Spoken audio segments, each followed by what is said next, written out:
In this video, we'll show you how you can listen to music while playing Roblox. If you find this video helpful, please consider liking the video and subscribing to the channel. You might want to do this because it makes the experience a lot more relaxing or enjoyable. Let's walk through these steps.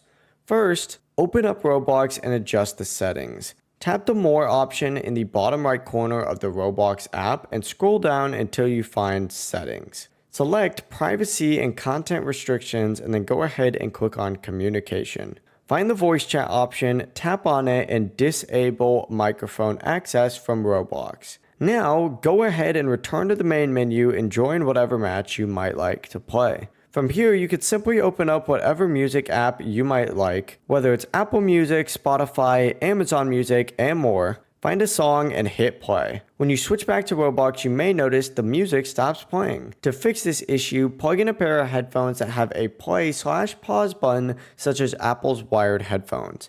Once you're back in the game, press the play button on your headphones. Your music should start playing and continue playing in the background while you game. This will work without pausing when you return to Roblox. That's it though. If you enjoyed this video, make sure to like and subscribe.